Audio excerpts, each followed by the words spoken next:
Добро утро на сите.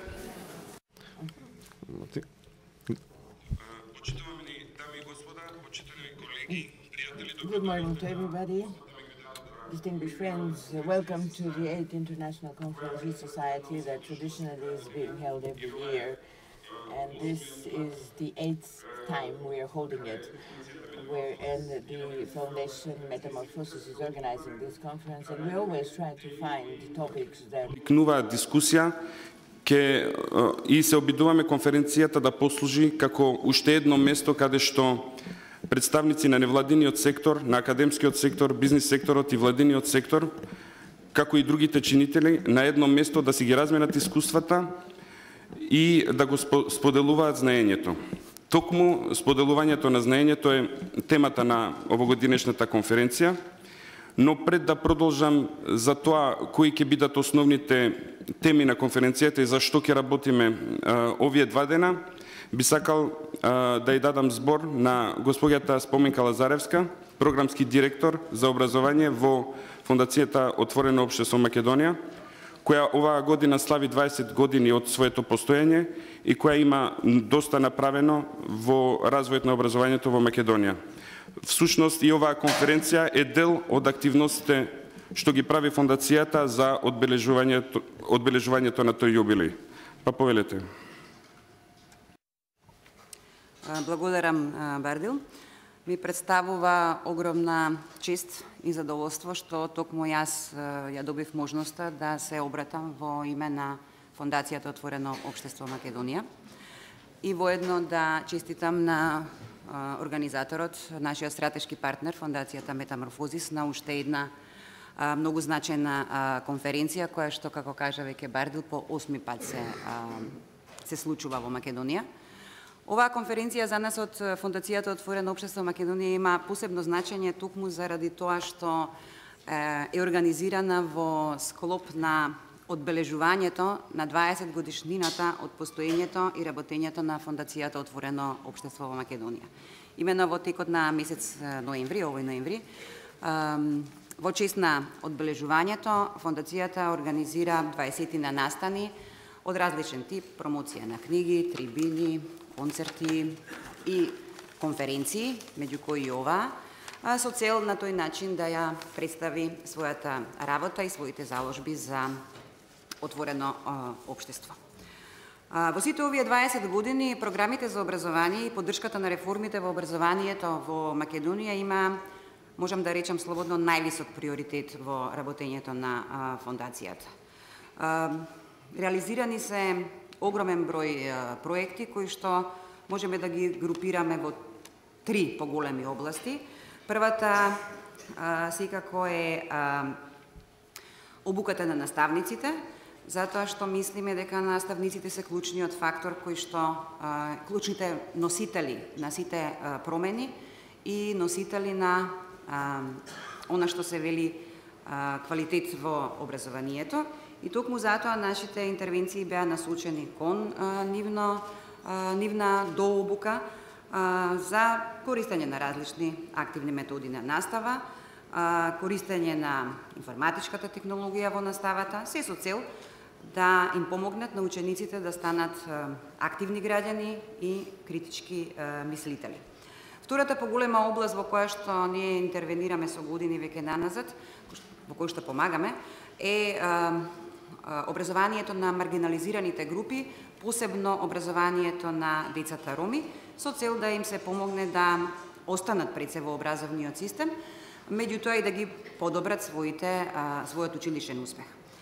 Третата област на интервенција е нашата помош и поддршка во креирањето на образовните политики во Република Македонија. Тоа го правиме на различни начини, од директно учество во креирањето на политиките, како што беше еден од примерите креирањето на Националната програма за развој на образованието 2005-2015 година, во која што директно учествувавме. Националната програма е се уште валиден стратешки документ за образованието во Република Македонија. Тоа е едниот начин, меѓутоа ние исто така се обидуваме да придонесеме кон поквалитетно образование и преку изготвување на различни анализи за поконкретни политики во образованието или по-конкретни проекти, притоа обидувајќи се да ги идентификуваме слабостите, но и да дадеме препораки за нивното отстранување. Овие анализи секако се предмет на понатаму на поширока стручна расправа на различни тркалезни маси или конференции од типот на оваа конференција, со крајна цел да носителите на одлуки ги чујат нашите препораки и евентуално ги инкорпорираат во идните политики.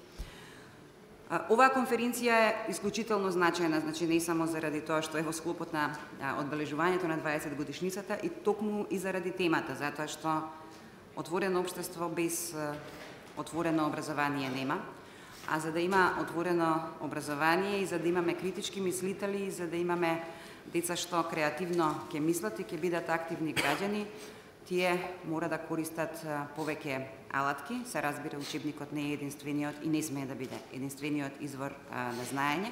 И токму во таа смисла користењето на отворените образовни ресурси го гледаме како еден од клучните фактори. Јас не би должела, уште еднаш сакам да им честитам на колегите од Фондација Метаморфозис, да ги поздравам сите присутни и се надевам да посакам успешна работа според составот на присутните на конференцијата и според говорниците. Не се сомневам дека ќе биде многу квалитетна и дека ќе биде уште еден придонес кон креирањето на политики кои што ќе водат кон поквалитетно образование. Благодарам.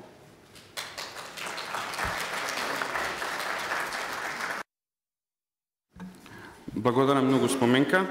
Тука со нас е и господин Јовица Тасевски, раководител на сектор во Народната универзитетска библиотека во Скопје. Знаеме дека библиотеката и во минатото и библиотеките воопшто имале значајна улога во споделувањето на знаењето, пристапот до знаењето и токму затоа сметаме дека улогата на библиотеката и во иднина, во време кога интернетот е се присутен, ќе има уште позначајна, може би малку сменета, но значајна улога. Повелете, господине Тасевски.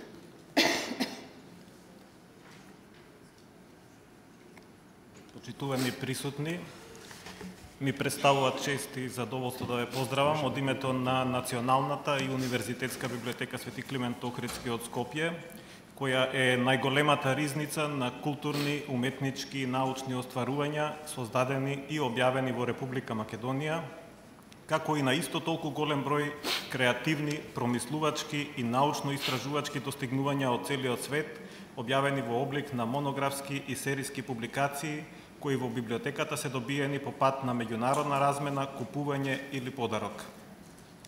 Импозантниот број од над 3 милиони библиотечни единици, надополнети со автоматизираните информацијски сервиси бази на податоци, кои овозможуваат достап до над 50.000 електронски списанија, електронски книги, документи, мапи, фотографии и други материјали, самиот по себе зборува за богатството кое го има во НУП и представува огромен потенцијал за интелектуален и креативен прогрес на македонското општество. Целокупното разновидно богатство од публикации во фондовите на НУП е обработено од содржински и од формален аспект според меѓународни стандарди и е класифицирано на различни начини за да може на корисниците, студенти, постдипломци, докторанти, научници, истражувачи и така натаму, да им биде понуден поширок избор на консултирана литература од областа на која се сосредоточени.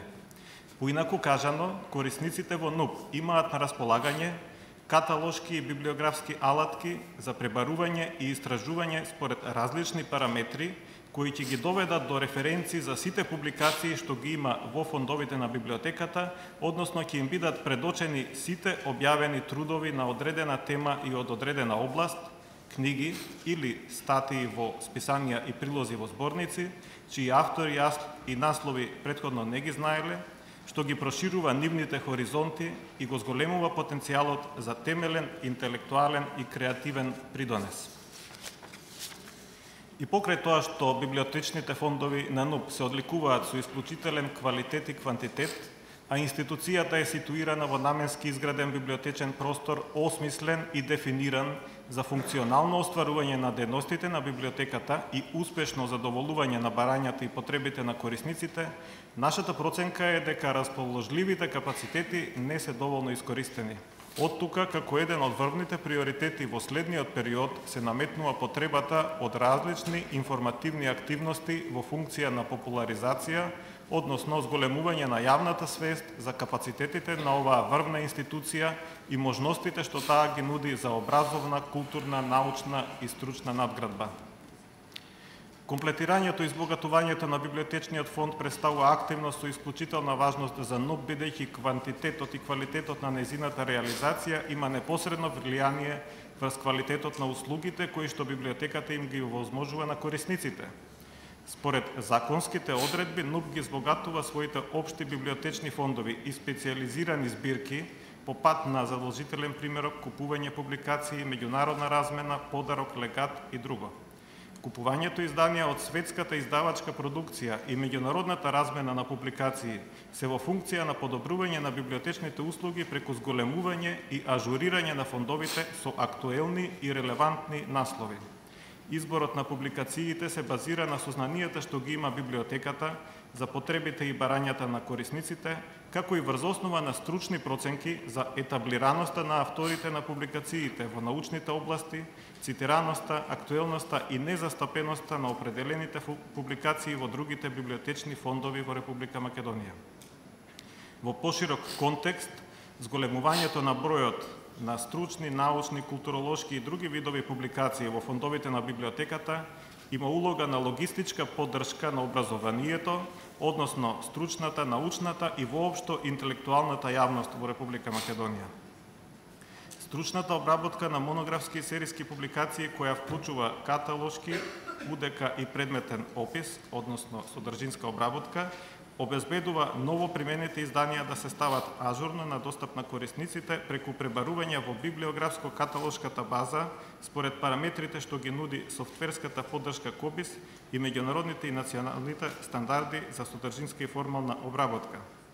Исто така, НУП секоја година подготвува и објавува македонска тековна библиографија, специјални, тематски и персонални библиографии, информативен билтен Македоника и македонски индекс Транслационум за базата на УНЕСКО, кои имаат цел да понудат информации и референции за ново објавените книги, како и за стручни и научни трудови класифицирани по области и теми, што може да има големо значење за научниците, докторантите, магистрантите и студентите. Дел од библиографиите се објавуваат и во електронски формат на интернет страната на НУП, со што истите се поставени на слободен достап, односно заинтересираните корисници од државата и од странство можат слободно да ги преземаат. Во НУП исто така има служба за онлайн и офлайн пребарување на меѓународни, автоматизирани, електронски сервиси и бази на податоци, со цел на корисниците да им се обезбедат релевантни, научни и технолошки информации објавени во публикации што не ги поседува библиотеката, а преку НУП истовремено им се овозможува и на 60 библиотеки членки во Националниот конзорциум Македонски електронски библиотеки достап до голем број референтни, реномирани и високо цитирани стручни и научни списанија, како и книги, документи, мапи, фотографии и други материјали во електронски формат, што представува огромен потенцијал за прогрес на македонското општество, кој што секако треба да се искористи. Во НУП се организираат и обуки за професионално оспособување на библиотекарскиот кадар, преку кои што библиотекарите од јавните, локалните, универзитетските и училишните библиотеки во Република Македонија се здобиваат со стручни знаења на сите сегменти на библиотечната работа. Овие активности се методолошки стандардизирани и се во функција на подигање на степенот на професионалната оспособеност на библиотекарскиот кадар во државата. Сите овие факти недвосмислено водат кон заклучокот дека Националната и универзитетска библиотека Свети Климент Охридски, која се стреми да прерасне во современ, културен, образовен, истражувачки и информативен центар, што ќе функционира според европски стандарди и ќе се етаблира во глобални рамки, има исклучителна исклучително важна улога во образовната, научната и културната сфера во Република Македонија. Во таа насока го поздравуваме одржувањето на оваа конференција и им посакуваме успех и на организаторите и на учесниците, со цел сите заедно да придонесеме за отворено образование. Благодарам.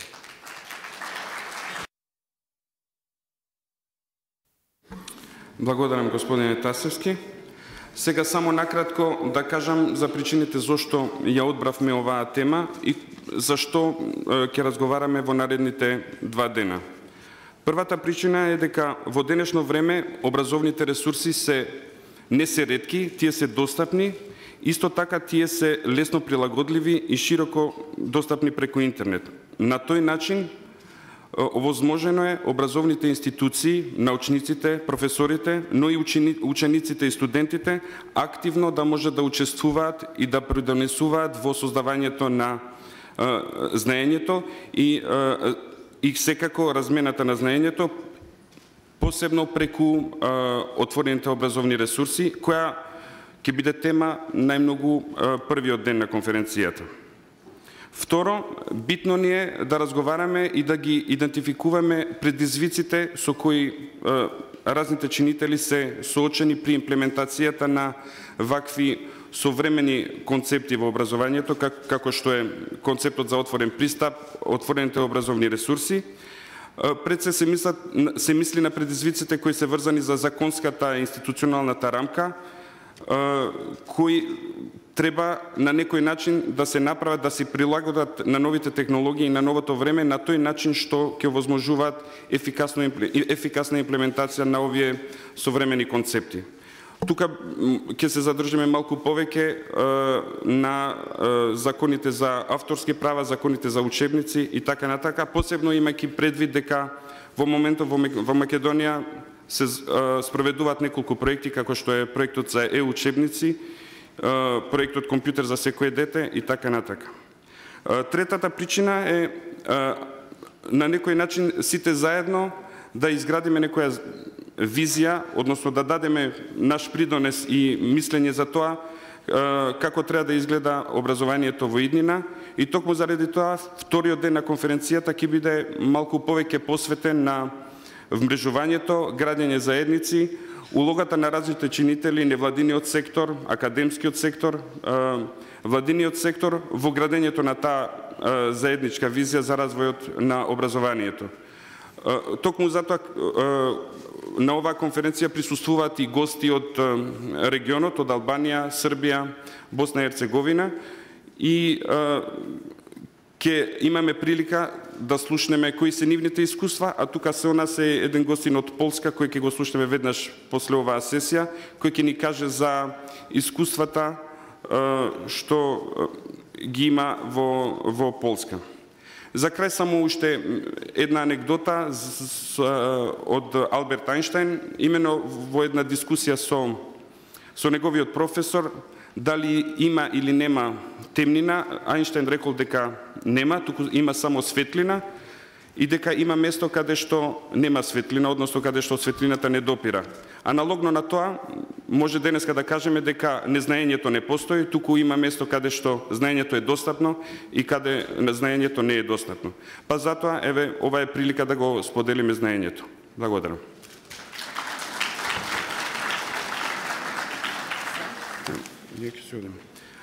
Предлагам веднаш да продолжиме со наредната сесија. Би го поканил господинот Алек Тарковски од Полска, кој е директор на Центрум Цифрове проект и член на Советот за информации при Министерството за администрација и дигитализација во Полска. Човек кој има исто многу направено за промоција на концептот за отворено образовни ресурси не само во Полска, туку и во Европа и во светот. Има многу работено во промовирањето на концептот за отворен пристап и за лиценците Creative Commons. Повели, Алек. Можете се.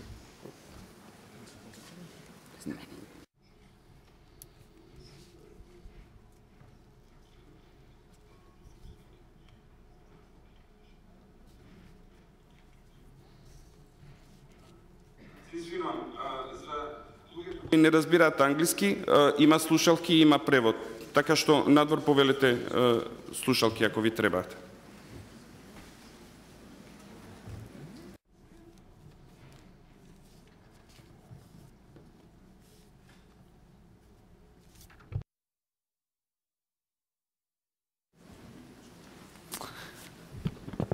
Hello. Добар ден и многу ви благодарам што ме поканивте. Сеќавам се што сум овдека. Јас се викам Александар Тарковски. Јас сум директор на Центрум Ципрове, полска невладина организација која работи со дигитална технологија за дигиталното граѓанско општество. Прво, сакам да се извинам, бидејќи иако имам македонско име Александар, не зборувам македонски, според тоа ќе треба да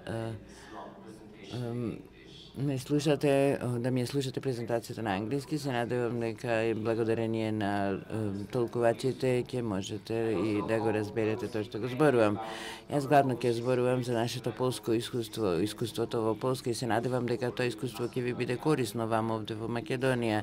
Се сеќавам пред неколку години прочитав за бели документ за отворено образование во Белата книга за отворено образование во Македонија. И тука сум исто така да видам како се развива тој проект. Но исто така се надевам дека и покрај разликите меѓу нашите земји, она што е различно меѓу нашите земји, главната разлика е во големината. Ние се соочуваме со различни предизвици како општество 40 милиони, значи не сме ни мултикултурно, туку сме еднокултурно општество и нашиот образовен систем малку поинаку функционира. Но се надевам дека и покрај овие разлики, она што ќе ви го кажувам во однос на нашето искуство за политиката на отворено образование ќе ви биде корисно. Јас водам една невладина организација, но исто така работам и во рамките на Советот за информации во Министерството за администрација и внатрешни работи, и претходно бев член на стратешкиот одбор на премиерот, и во тој капацитет, во таа функција работав на развивањето на стратегијата на Полска за отворено образование. Овде сум исто така делумно и во име на информатичката програма на Фондацијата за отворено општество, која што исто така работи во Македонија, и Мелиса Хагерман, која што е водила програма, ме замоли да зборувам и за искуствата нивни во другите земји. Значи, она што се работи со поддршка на фондацијата на полето на отворено образование. Ќе започнам со тоа што ќе кажам дека е многу важно да се зборува за отворено образование, за движењето за политиките во контекстот на локалното и регионалното искуство. Многу е лесно да се влезе во една дискусија за тоа што се случува на интернетот. Например, ова недела, ако ги погледнете различните сајтови на отворено образование, ќе видите масовни образовни проекти онлайн, и тие се случуваат во Соединените Американски држави, како Audacity и кои што универзитетски курсеви кои што ги ставаат онлайн, и милијадници луѓе им се приклучуваат, и се чини дека тоа е нешто ново што се случува во високото образование. Има голема дискусија околу тоа дали тоа треба да биде отворено образование или не. За нас во Полска барем таквата дискусија не е многу корисна. Ние можеме само да го наблюдуваме, бидејќи како општество се наоѓаме на друго место. Ова е мојот пристап. Јас решив да се фокусирам на Полска, бидејќи тоа е примерот кој што јас најдобро го познавам. Значи, ќе зборувам за предизвиците со кои се соочуваме, за дискусиите кои што ги водиме, и мислам дека тоа ќе биде многу покорисно отколку да зборувам општо.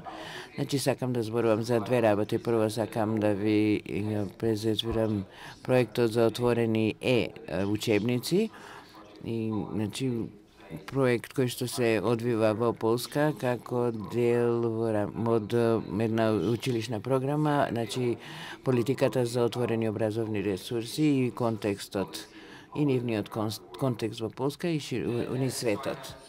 Значи, сакам да истакнам дека мојот интерес во политика, че нема да зборувам за иницијативи на невладени организации, за нови проекти. Тоа не е мојот фокус, и не сум експерт за образовниот систем, не сум професор, но она што го знам е работа врз политика на полето на образованието, и малку повеќе за тоа ќе зборувам. Работата врз политиката во образованието треба да се одвива заедно со другите активности, оние нови активности кои што се појавуваат. Тоа е најдобриот начин да се изгради синергија. Мислам дека без промена во политиката во Полска немаше да се придвижиме толку брзо напред. Ќе се развива иницијативи, но мислам дека овој формален пристап многу помага. А сега да воспоставиме еден контекст, како изгледа овој контекст во Полска. Овој проект се одвива веќе 5 години и клучен момент беше создавањето на Коалицијата за отворено општество, која што започна, и тоа е една неформална коализација од различни организации, значи меѓу основачите беше и Сдруженијето на полските библиотекари, значи мала фондација, модерна фондација се вика и други. Од тогаш коалицијата расте, сега има 16 членови, сите овие се невладини организации или јавни образовни институции.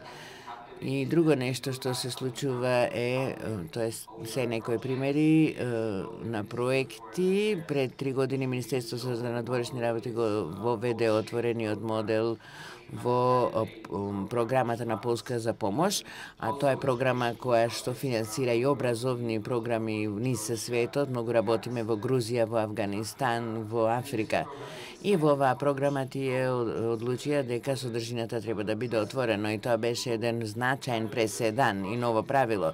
Друг интересен проект е проектот Волна Полска, значи Вклучете ја Полска. Тоа е владина програма од која го спроведува една институција која што ги води школите, полските школи надвор од границите на Полска и поддржано е од Министерството за образование на Полска. И во овој проект ја изградија една онлайн платформа за да се користи во полските училишта во странство. И овде интересно е тоа што главниот образовен систем и Министерството за образование не беа на почетокот заинтересирани за воведување на отвореност на почетокот, значи и особено во однос на образованието во овие училишта надвор од границите. Имавме и доста нови активности, изворни активности. Главниот проект се вика Волне лектури на Полска. Тоа е еден портал со книги кои што се користат во училиштата, значи не учебници, туку класична литература, книги и други книги кои што се расположиви онлайн. Потоа имаме и активна Википедија заедница.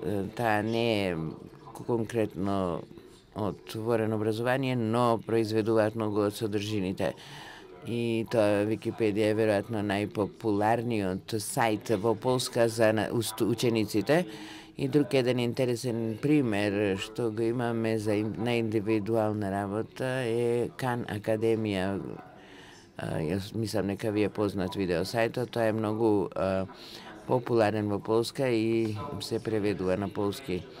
Значи има еден обсег на активности кои што ги спроведуваа невладени организации, одредени работи беа организирани од страна на владата. Но сепак оваа нова програма која што беше воведена минатата година направи голема промена.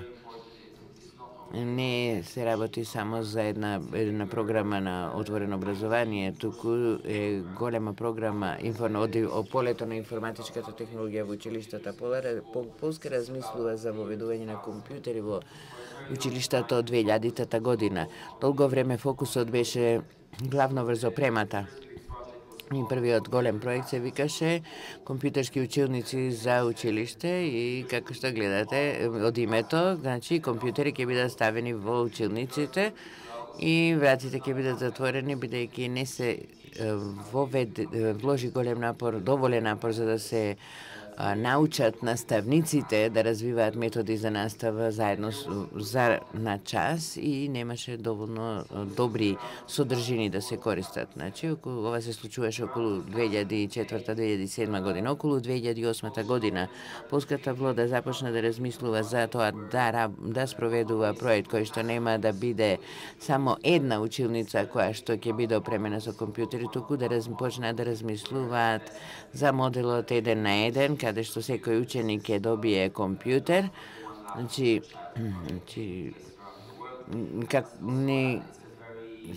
Тоа е многу добар проект за владата, бидејќи добро го гледаат граѓаните и тоа дава ветување за промена и таква промена вети премиерот на Полска. Значи секој компјутер по еден компјутер за секој ученик. Но овој проект не профункционира асално главно заради недостиг од средства и тоа почна до 2010 година. Она што беше интересно е што на почетокот главно програмата се сведуваше на опрема и тоа беше првичниот извор на финансирање и се согледуваше дека тие средства ќе бидат се расположиви само за купување на опрема, а тоа интересно е да се каже, го работеше Министерството за транспорт и инфраструктура и еден мал оддел во рамките на тоа министерство кој работи на дигитална технологија и од некоја причина тие решија да спроведат еден образовен проект, што е малку чудно.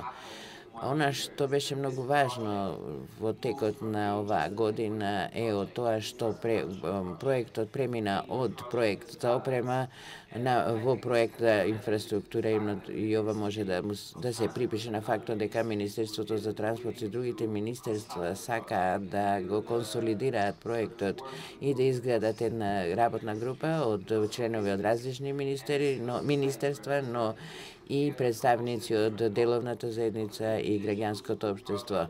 И, значи, дигитално училиште како проект се содржаше од 3 компоненти. Првата компонента, традиционалната, е опремата и се уште размислуваме за тоа дека училиштата треба да бидат опремени со повеќе компјутери.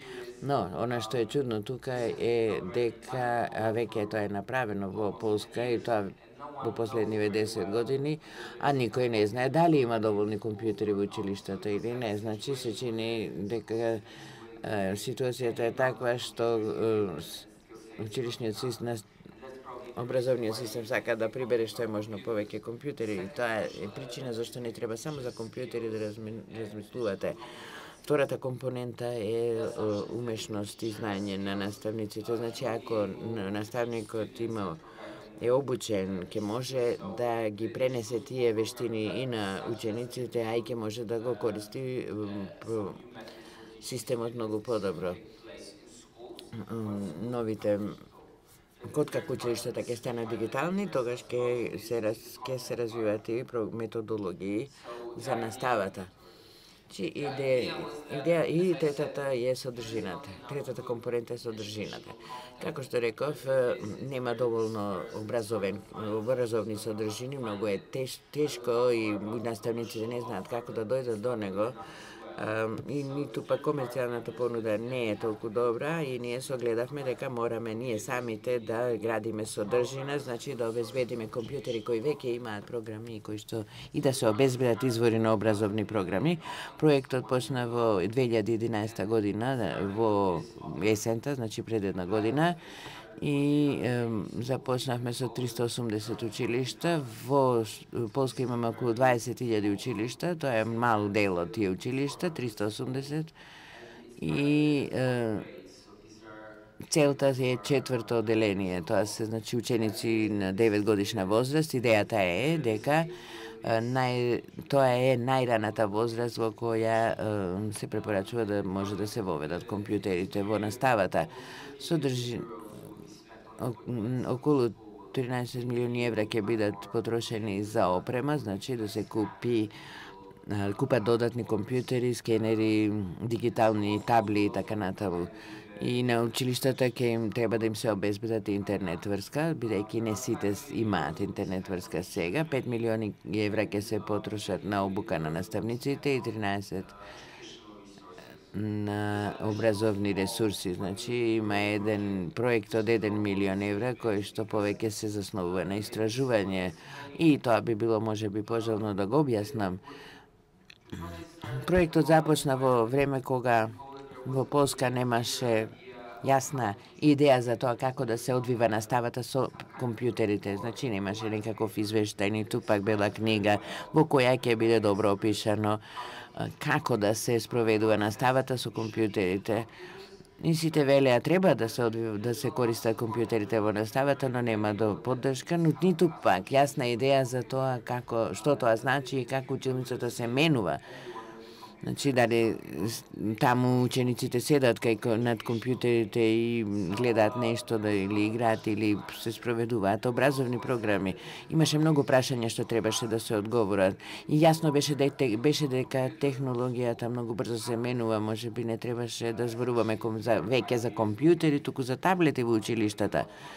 И веројатно ќе има многу повеќе, ќе бидат таблетите наскоро многу толку ефтини да ќе бидат соодветна технологија за училиштата.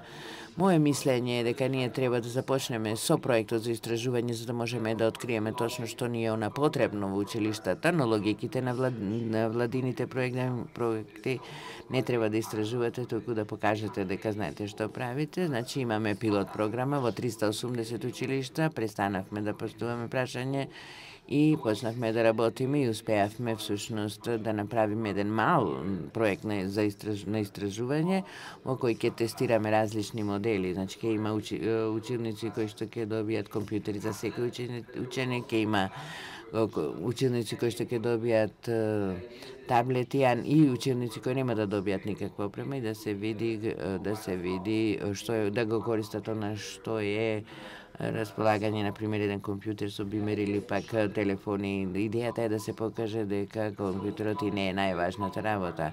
А сега да преминеме на најважниот, според мене, дела, тоа е содржината. Значи, за да се разбере програмата, морате да разбирате како функционира системот на учебници во Полска. И зависи, можеби, во Македонија системот е значително различен и можеби многу работиве за кои јас ќе зборувам произлегуваат од системот во Полска.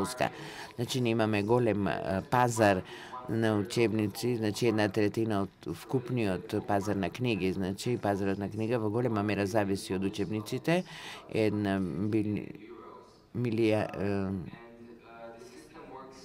Системот работи на следниот начин. Учебниците ги креираат комерцијални компании со собствени средства. Овие компании треба да добијат сертификат од Министерството за образование кој проверува дали учебниците се соодветни со наставната програма за различните години и потоа може да го продаваат на пазарот како учебник. Ако нема таква сертификација, може да го продаваат како додатни помагала во наставата. Учителот бира кој учебник ќе го користи или пак може и да не користи учебник и да создаде собствена програма, наставна програма, и тоа е во ред, само треба да се согласува со програмата што треба да ја помине. Но според студиите само 2% од наставниците прават нешто невообичаено, а другите одлучуваат да користат веќе објавени учебници. Значи имаме комерцијална продажба и приватна набавка. А владата нуди финансиска поддршка, околу 50% од вкупниот пазар. Значи овие пари одат кај родителите, и тоа главно за семејства со ниски приходи.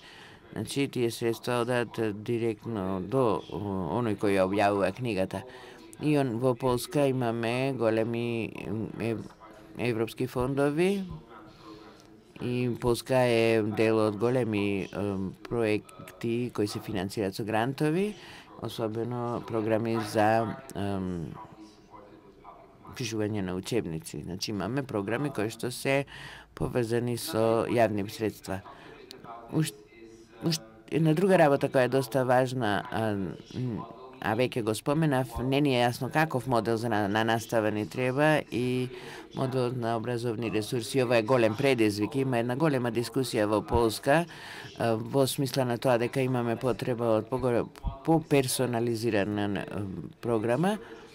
Министерството за образование предпочита наставниците да се отклонат од да не се држат стриктно до учебниците, значи да користат додатни материјали, да бидат иновативни, да го индивидуализираат, да ја индивидуализираат наставата, но наставниците немаат соодветни вештини да можат тоа да го прават. Оптималниот модел што го предлага Министерството е облак од содржини, значи нешто што наставникот го креира онлайн и ова повеќе е експеримент и иновација отколку реалност. Во реалноста има многу малку желба од наставниците да го приспособуваат содржината, бидејќи тие се подпираат на учебниците што ги даваат, што се објавуваат, затоа што таму има инструкции, има додатни материјали и се воспоставува една многу цврста врска меѓу наставниците и оние кои што и учебникарите, оние кои што ги објавуваат учебниците. Но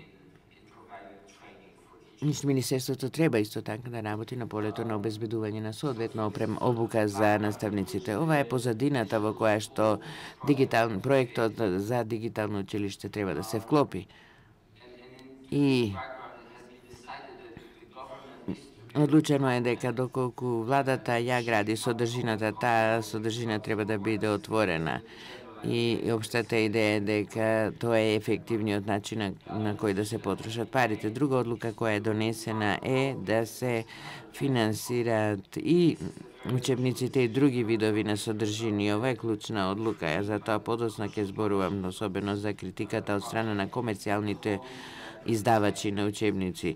Главната причина зашто го критикуваат е затоа што владата издава собствени учебници. Значи, ако сака да финансира додатни материјали, додатни содржини, тогаш не би имало аргумент, ниту пак силна јавна расправа како сега. Но владата смета дека учебниците се клучен елемент во овој систем на настава, и време е кога треба да почнеме да размислуваме за дигитални учебници.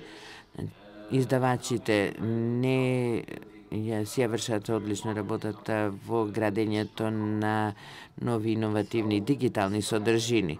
Значи имаме се уште систем на учебници во тврди копии на хартија, а содржините се на CD, не се расположиви на онлайн. Значи имаше еден обид од Министерството за образование да ги принуди издавачите, доколку учебник е сертифициран од Министерството, издавачот да има обврска да обезбеди и PDF верзија и да ја поднесе кај Министерството и да има некаков онлайн портал каде што тие ќе бидат бесплатно ставени на располагање, но ова издавачите го глеdaa како многу контроверзно и го блокира обидот на Министерството тоа да го направат. И тоа покажува дека се уште имаме значително традиционален пристап. Идејата е дека овој проект треба да ги направи и учебниците поиновативни. И тука две клучни прашања се покрена за тоа како да се осигура висок квалитет. Како што знаете, имаме дебати за отвореност. Значи имавме иницијатива против отворена содржина, бидејќи нема да има добар квалитет. Мислиме дека ова не е така и сметаме дека може да биде добар квалитет, но нема да биде автоматски. Значи издавачите ако не завршат добра работа, тогаш отворената содржина може да биде со понизок квалитет. И таква е врската помеѓу издавачите и пазарот. За да се опише компонентата во повеќе детали, околу 56 полски злоти, што е отприлика 14 милиони евра, се трошат на содржина, од кои 12 милиони евра одат само на учебници. Планот е да се направат учебници кои што ќе ги покријат сите 12 години од основно и средно образование и да се направат 18 учебници за овие основни курсеви. Тука се покриени главните предмети на основно ниво. И ова е важно, бидејќи тоа значи дека има простор за учебници, материјали кои што немаат отворена верзија. Планот е да се направат тие до 2015. Има една институција која што се вика Центарот за образовен развој во Полска. Тука се подобрува квалитетот на образованието и овој центар води оваа програма за дигитализација и модулот кој што го избирате, партнерскиот модул, каде што тесно соработуваат со 5 партнери. Има технолошки партнер кај што се прави платформата за учебникот, другите се за содржина, тие 18 предмети се поделени на 4 групи. И алтернативниот модел кој што се предложи од страна на нашата коалиција, но кој што не беше усвоен, беше модел на грант и сметаме дека тоа е подобар модел бидејќи дозволува да се даваат помали грантови и треба да се биде една голема организација за да може да се направат вакви учебници за историја, социјални обштествени студии и некој друг предмет. И тоа е нешто што едно мала невладина организација не може да го постигне и во моделот на грант. Ако го добијат грант, може да покријат еден предмет по историја, да речеме, на почетокот за ранот изучување и потоа ќе го преземат, ќе го добијат предизвикот и мислиме дека системот е прецентрализиран и можеби да имаме проблем со квалитет, но ќе видиме како ќе оди понатаму.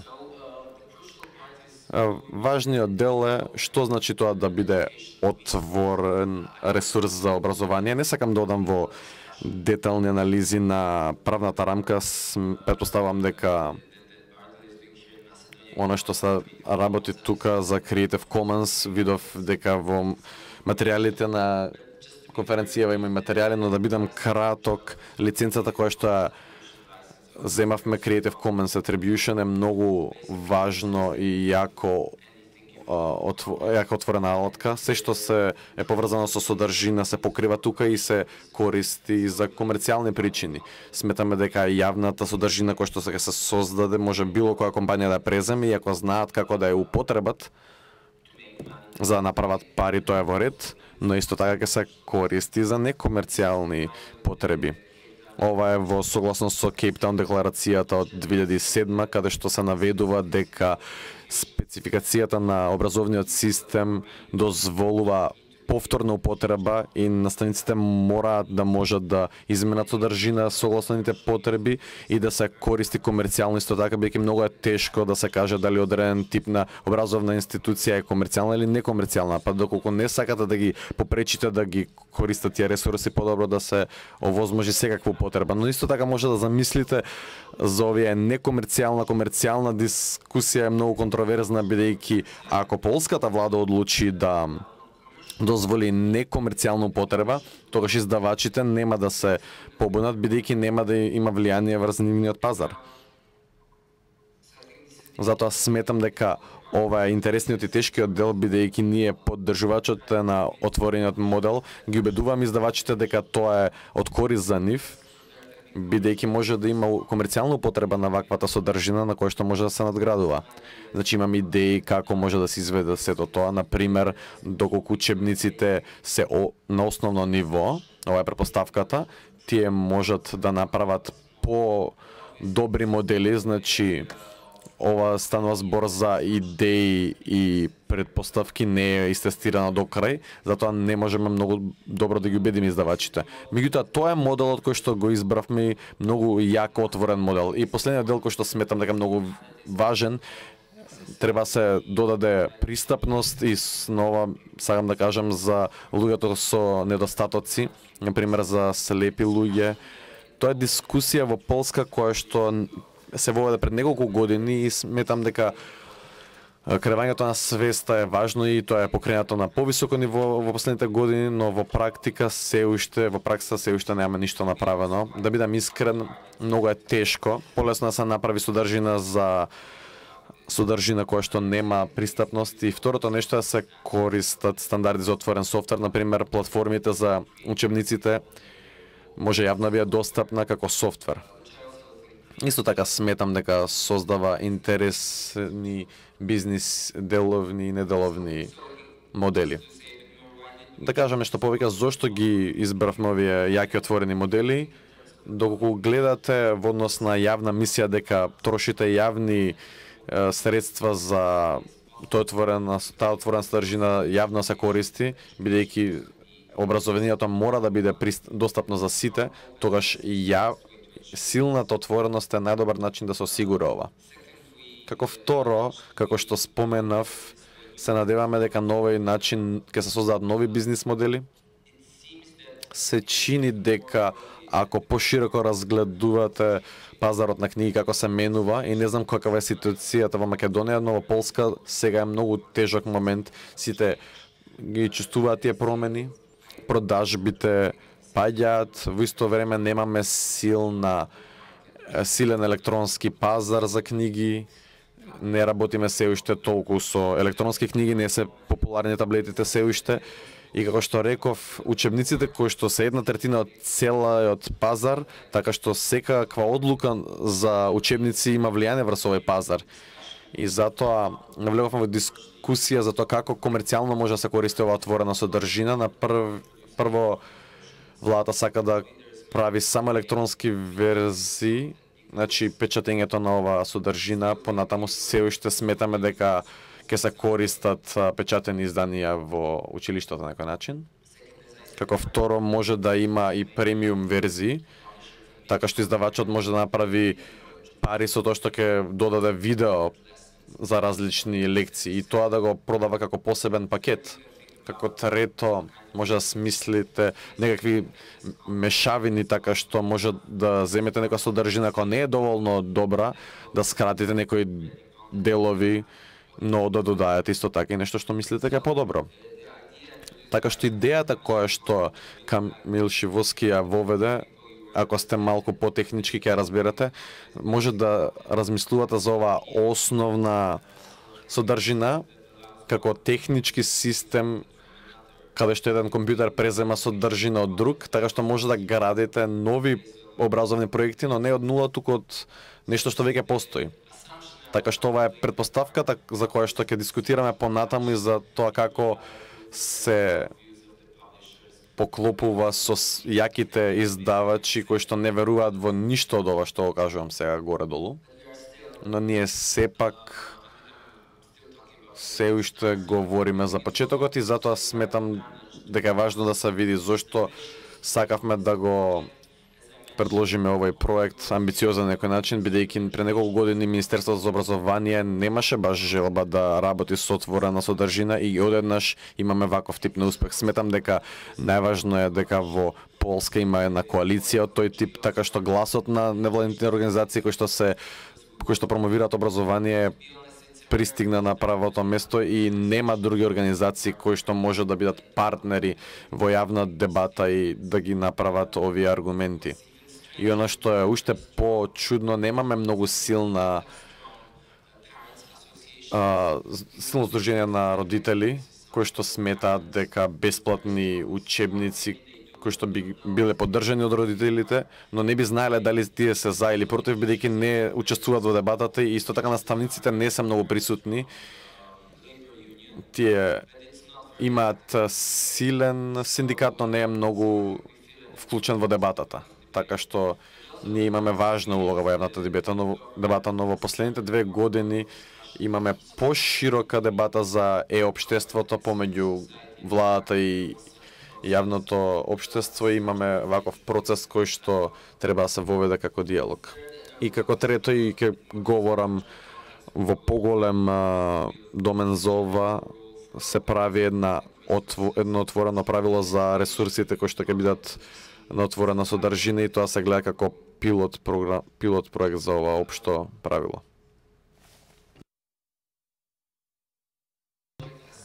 Сега гледаме дека проектот започна во текот на минатото лето, кога се купи опрема за училиштата. Исто така тоа што е важно, гледаме дека е многу тешко да се усогласат различните компоненти, па така имаме веќе опрема во училиштата, но првиот учебник ќе се појави како се оди, како што треба доцна идната година или 2014 можеби, така што знаете, имаме во еден момент немаме време за чекање, ако брзаме со други работи, тогаш нема усогласеност и треба да се искоординира се ова на подобар начин. И исто така со содржината која што ја избра партнерите и почна веќе да работат на учебниците. и она што го размислуваме како клучни елементи за еден успешен проект за учебници, на пример им треба соодветна обука на наставниците, особено за отворените модели, треба да ги разберат што значи тоа, да сватат дека не е само електронски учебник, што е отворен учебник. Тоа се меша многу во јавна дебата, луѓето го забрават отвориот дел и кажуваат дека владата гради електронски учебници, но тоа е само дел од проблемот и тоа е проблем на образование и на информација и на кревање на свест кај родителите и наставниците. Второто нешто што е важно, треба да има водечка институција која што ќе осигури дека проектов ќе се имплементира и дека ќе има поддршка за училиштата кои што работат на овој проект. Тоа е многу амбициозен проект, бидејќи се воведува дигитална технологија, а во исто време се прави реформа на целиот систем. Па така оваа улога се презема од страна на центарот, бидејќи предизвик за нив, бидејќи тие многу се традиционална институција. Но ние сметаме дека се обидуваат да се трансформираат и многу е важно да го имаат овој пристап. И третата работа која што е потребна и тековна ја немаме и сметаме дека е проблем, треба да се има јасна идеја што е тоа електронски учебник, значи точно дали има филмови вклучено или не, дали е само електронска копија на учебникот или е мешавина на игри и активности во јавните дебати, во зависност од тоа кого прашувате, има цел спектар на размислување, од нешто многу едноставно на електронско до нешто многу комплицирано. Но општото мнение е дека ова не е убаво разјаснато и дека многу тешко ќе се воведе оваа програма ако не се разјасни. Четвртата работа и ова е многу основна, но ако немате опрема и самите учебници нема да бидат од корист. И последниот дел, и ова е можеби најтешкиот дел, целата идеја на отворена содржина е дека е достапна и веќе тука добро што намалуваме препреки за пристап до содржина, поевтино е, полесно се наоѓа, но навистина она што ги возбудува сите и ова е аргументот кој што го кажуваат, ова е содржина кој што може да се менува од страна на наставниците и можеби ова е нешто најтешко што треба да се случи и затоа треба да се биде да се даде јавна активна поддршка. Кои се предизвиците со кои што се соочуваме? Ова е нешто кој што често се испушта, тешко се зборува за предизвици и проблеми, но можеби тоа е најинтересно нешто што може ви го покажеме и за да видите како се справуваме со тие предизвици. Веќе спомнав дека нема концепт за тоа што е електронски учебник, како ќе се користи на час и со која опрема. Тоа е нешто што доколку не е добро осмислено, ќе се примени во пракса на некој начин. Навистина, главниот предизвик е тоа што има противење од издавачите и треба да дискутираме повеќе на тоа, како што веќе споменав за издавачите. Тие велат дека ако не се учебници, нема да имаат проблем со тоа, но тие имаат проблем со учебници.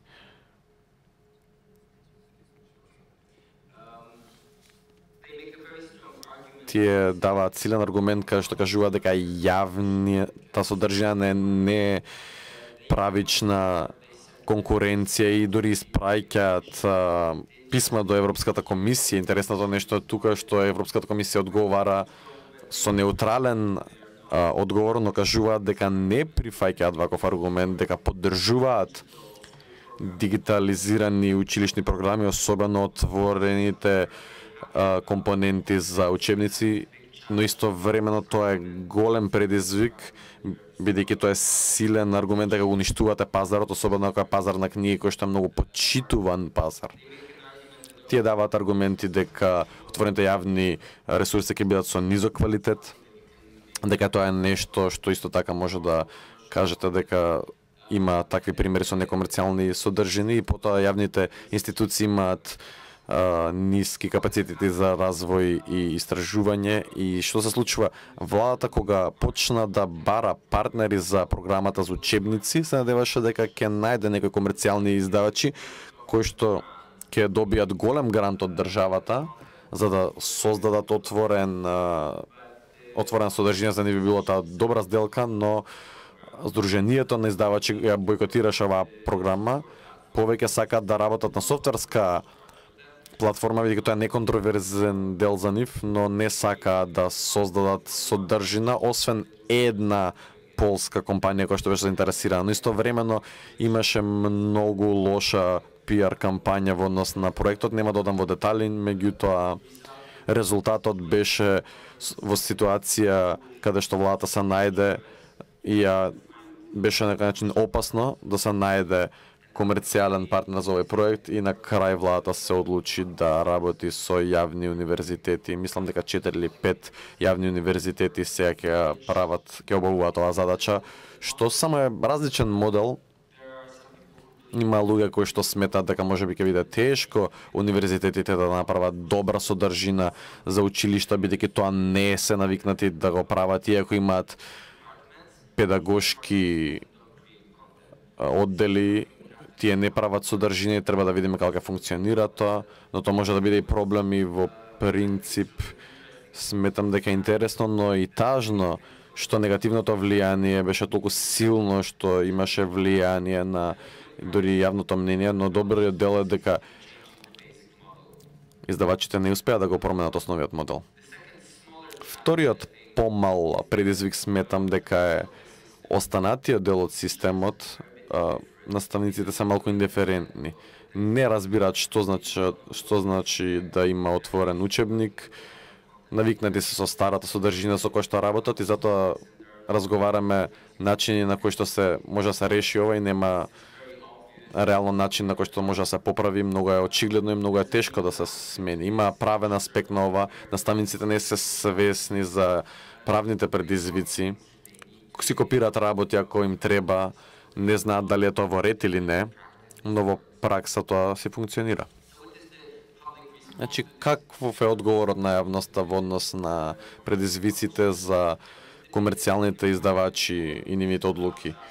Тоа ни дозволува подобро да се разбереме самите за тоа како сметаме дека ќе функционира тоа.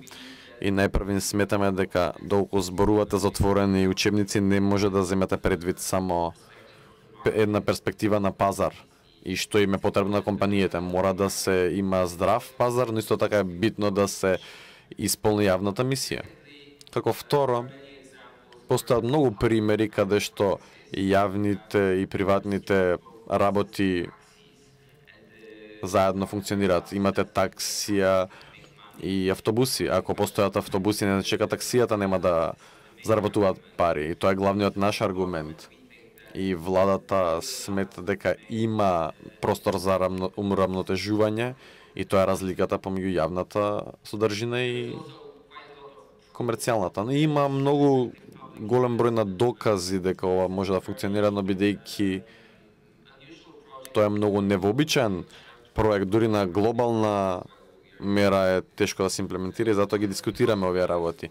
Она што беше исто така корисно за Полска, бидејќи сме дел од Европската унија, дека има се поголема свест во Европа за отворени ресурси за образование. Баш Европската комисија завршува рунда на консултации за тоа колку се важни истите и мислам дека не знам дали е битно да сте граѓани на ЕУ за да се вклучите. Но како и да е, интересни консултации се ова и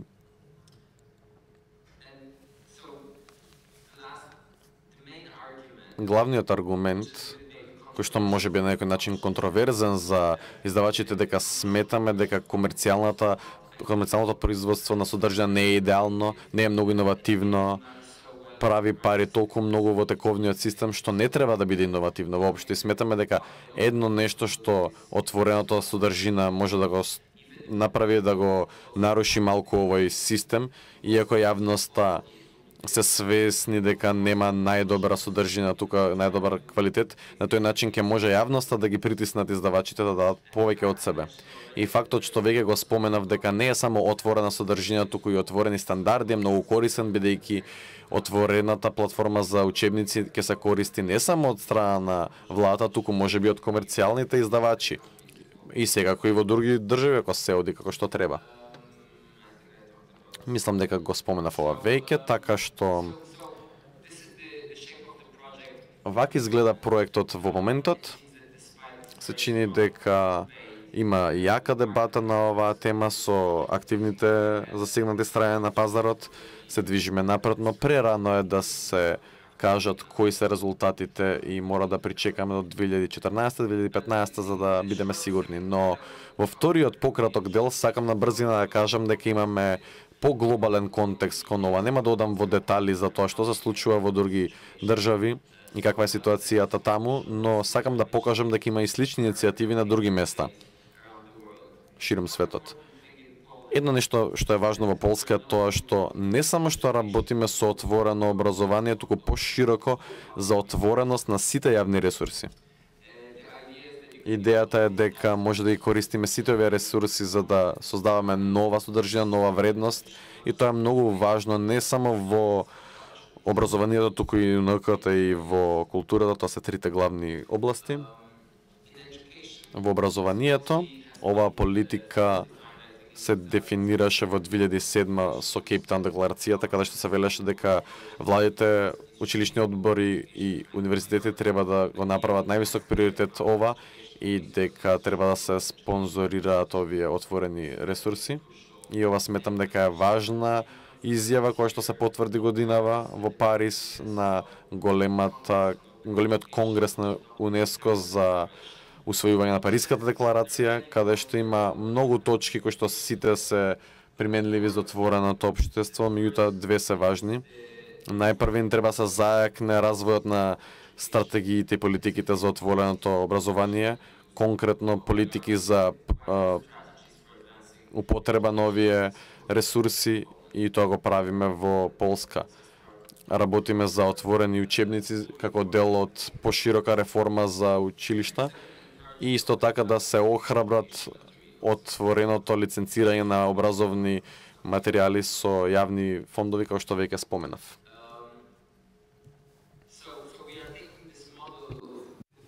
Го земаме овој модел добро дефиниран во образованието и пошироко го користиме и се надеваме дека ќе можеме да изградиме целата рамка во која што ако содржината се да биде произведувана и финансирана јавно, значи треба да биде таа ставена на располагање.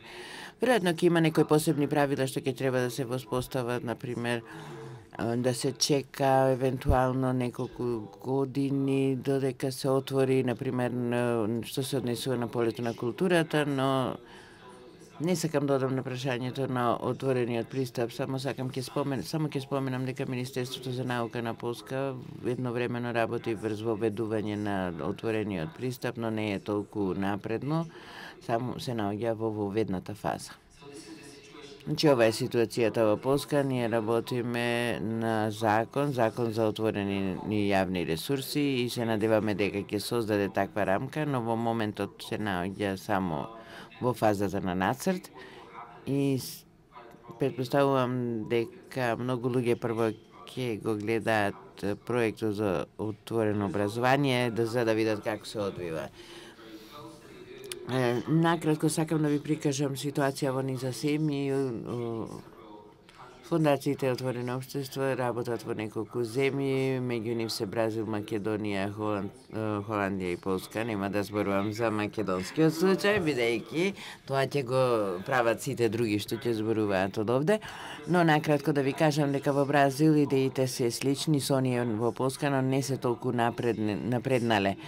Имаат на ниво на град, на Сао Пауло, иако се работи за голем град, има прифатено политика на отворено образование, но возможено е само комерцијална употреба.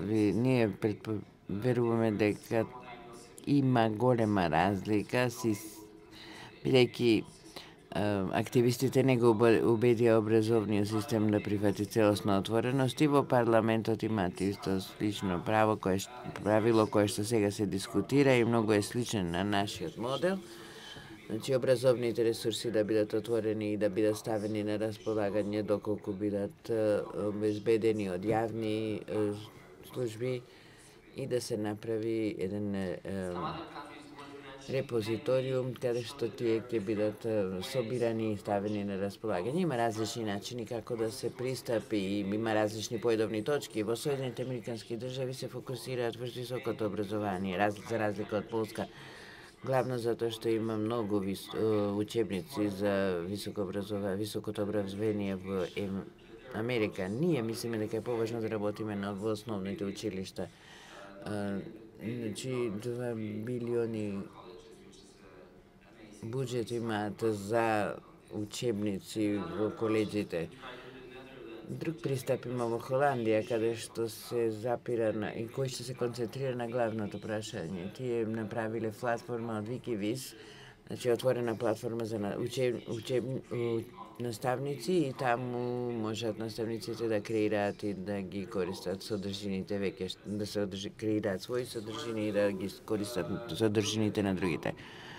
Интересно е да се погледне и моделот на Нов Зеланд и Австралија, имајќи предвид општата рамка што ние сакаме да изградиме во се вика НЗГОЛ во Нов Зеланд. Уште една земја во која што, ако погледнете повнимателно и ако сте заинтересирани, ви препорачувам да го погледнете. Јужна Африка, ситуацијата таму е интересна, затоа што таму беше проект кој што почна од нула, Сија Вула го нарекоа и подоцна се приклучи владата и се работеше за издавање на учебници, официјални учебници. Има, како што гледат, различни пристапи, но ние во Полска мислиме дека доколку почнете со јавна политика, дури иако е тешко да се воведе таквата политика, значи потребни ви се и силни механизми, за да може и ќе бидете поуспешни. И ако јас ви го препорачувам 2 извештаја, значи има еден онлайн и еден кој што не е онлайн. Последи размисли зашто отвореното образование е важно и зашто е посебен предизвик. Прво, затоа што, како што реков, ние во Полска размислуваме за отворени образовни ресурси како дел од една поширока реформа. И прашањето е дали се работи само за отворени образовни ресурси или отворено образование, нов начин на размислување за учениците, нов начин на настава. Например, во Полска традиционалниот систем не бара учениците да соработуваат, а сите сметаме денеска дека тоа треба повеќе да се случува. Значи, клучното прашање за кое се сеќаваме дека ќе треба се направи поширока промена за да може да профункционира овој систем. Исто така треба да има систем на лиценцирање, но доколку не може да се докаже дека наставниците ги користат овие содржини, некој ќе дојде и ќе рече: вие рековте ова е многу важно, ама еве ние не го гледаме во праксата. Значи мислам дека важно е да се поттикне користењето. И треба да се памети дека, имајќи предвид дека образованието е едно од основните прашања, уставно прашање на човековите права, има силни аргументи за воспоставување на таква политика на отворени содржини, за да може да се исполнат главните цели. Мислам дека е важно да се има наум дека имаме и реформа во рамките на образованието, да се размислува за отворените содржини, големата промена од хартија на дигитални учебници, голема промена, иако се уште во фаза на експеримент. Важно е да се осмислуваат проекти, како во Полска, во кој што ќе биде поддржана оваа работа на полето на политиката. Исто така треба се размислува и за нови деловни модели. Доколку не добиеме поддршка, на крајот од бизнисите ќе биде многу тешко. Но најважно е овој збор отворено да се преведе. Тоа е прекрасен збор, многу луѓе не знаат што тоа значи во праксата, и наставниците и учениците. И да завршам со конкретен пример. Мојот соработник креираше еден сајт, блог, го користи блогот за да објавува информации каде можете да најдете отворени содржини што можете да ги користите. Значи, и но главно гради еден каталог, корисен каталог кој што почнуваат наставниците да го користат. Тој разговара со нив и од она што согледуваат, тие не разбираат што лиценцирањето значи, што значи отворена содржина. Туку ги интересира дека има содржина со висок квалитет и им е достапна и така ги почнуваат да ги користат дури и кога не целосно го разбираат и мислам дека тоа е во ред и на добар пат. Се работи за соработка всушност и размена на информации, тоа е од клучно значење. И еве барем една фотографија во презентацијата. Ви благодарам и доколку сакате повеќе и подетално да се запознаете, имаме информации на англиски, линкот ви беше на слайдот и можете да не контактирате доколку имате прашања. Благодарам. Thank you very much, Алек. Благодарам, Алек. Надевам дека ќе има прашања, затоа што Алек отвори многу теми и врзани за предизвиците со кои они се соочуваат при имплементацијата на концептот за отворени образовни ресурси. Па доколку имате прашања, повелете.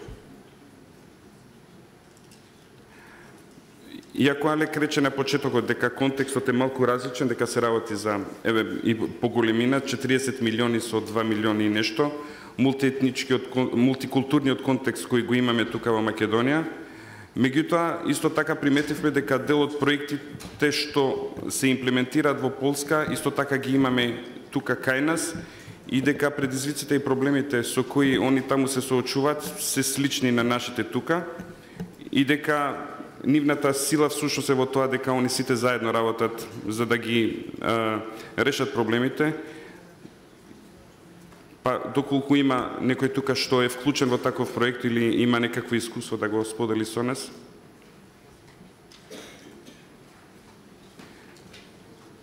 Инаку само да кажам дека и една година веќе ние го имплементираме овој проект тука во Македонија и дека ќе продолжиме и наредната година и во тек е формирањето на една коалиција слична на таа во Полска. Идејата всушност е од таму каде што ќе се обидеме да ги вклучиме сите кои се заинтересирани и да се обидеме да имаме и ние во Македонија успешна приказна кога се работи за отворените образовни ресурси.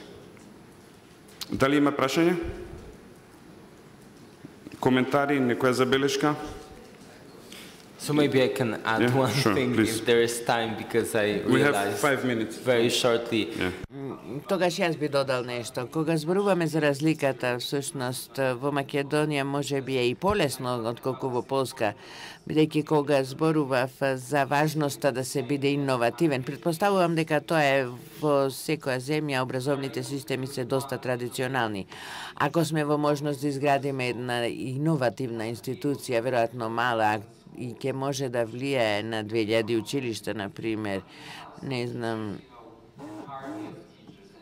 цела армија на наставници, тоа е многу тешко, можете да го користите интернетот, учењето и така натаму. Во Македонија, ако успеете да изградите коалиција, имате една иновативна институција и работите со заедница од не знам колку наставници, но мислам дека бројките се полесни и подобри, мислам дека би бил попозитивен и посигурен дека ќе ви биде вам доста полесно. Еве имам едно прашање, повелите.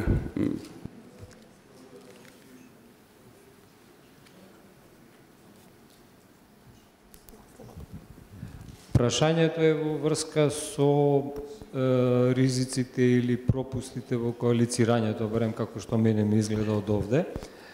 Сосема логично и за очекување дека оние што го контролираат и држат пазарот ќе бидат против отвореноста. И во таа смисла дали проектот сушност не игра на погрешна карта. Јасно е дека секоја отвореност го руши концептот на произведување на профит. Кога на издавачите нешто ќе им се одземе, јасно е дека ќе бидат против што и да е што тоа го прави. Но не слушнав дека оние кои всушност ја создаваат додадената вредност.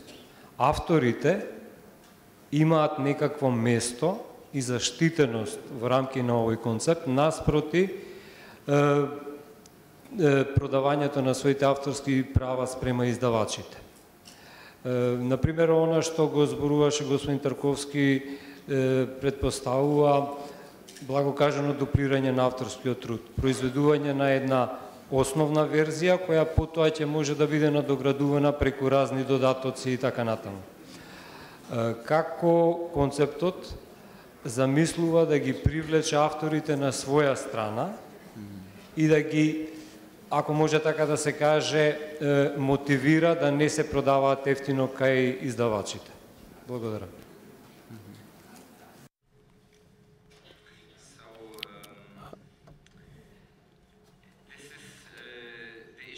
Ова е прашањето кое што го споменав за тоа како точно треба да се направи модел на трошење и споменав дека полската влада сакаше да направи да дава мали грантови на големи партнерства и многу луѓе сметаат дека тука лежи проблемот. Само да објаснам, авторите кои што ги споменавте, тие многу се добри наставници често или експерти за педагогија или за методологија на предавања. Тие тесно соработуваат со издавачите.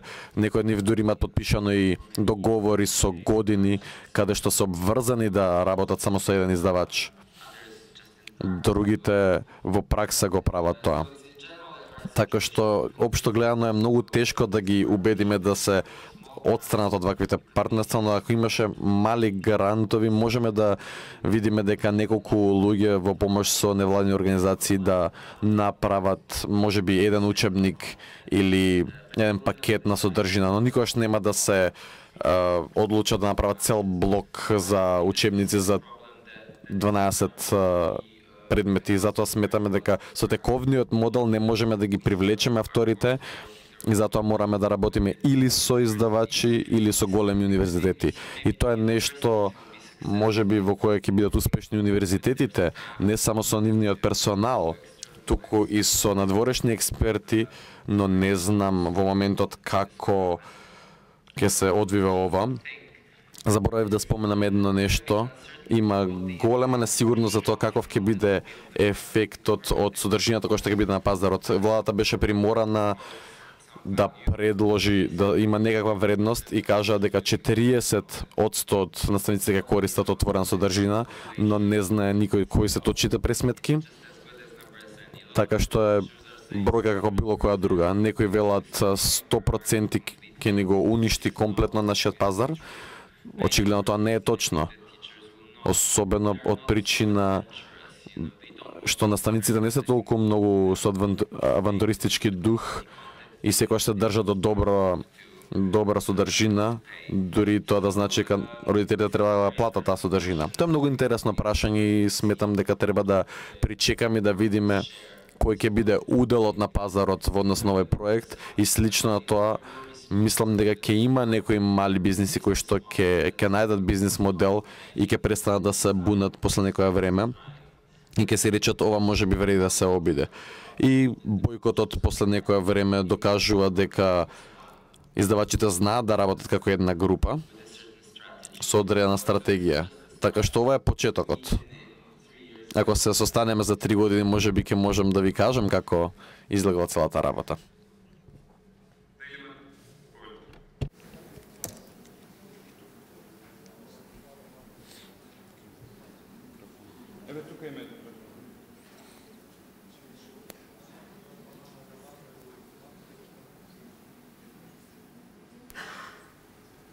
Јас мислам дека решението на овој проблем е во концептот на јавно-приватно партнерство, заради тоа што ќе им се овозможи и на авторите и на издавачите да конкурираат на одреден, да речам, конкурс со своји трудови и со своји изданија, кои што потоа, нели, заради јавниот интерес на целокупното општество би можел да биде, нели, отворено достапен.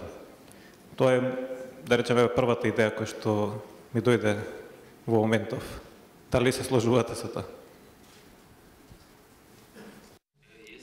Да, се сложувам во целост, бидејќи тоа мислам дека е најдобар модел и мислам дека тоа го опишав на некој начин како тажниот исход дека треба да се најдат комерцијални партнери со јавните институции, затоа бојкотот беше многу тежак, бидејќи со овој модел тоа беше речиси невозможно и на крај универзитетите ќе го направат, тоа е еднакво добро. Не сакам да кажам дека јавните универзитети се лоши, но говорејќи за оваа контроверзија, многу е важно да се има соработка помеѓу бизнисот и јавниот сектор и ова ни изгледаше како добра шанса да се направи тоа, можејќи имам и други. Дека како и во секое партнерство, всушност битно е да се најдат интересите на двата партнери. И во случаев изгледа дека во Полска е потешко и веројатно и кај нас потешко е приватниот сектор да се убеди во придобивките од примената на овој концепт на отвореност. Но дефинитивно тоа би било идеално решение.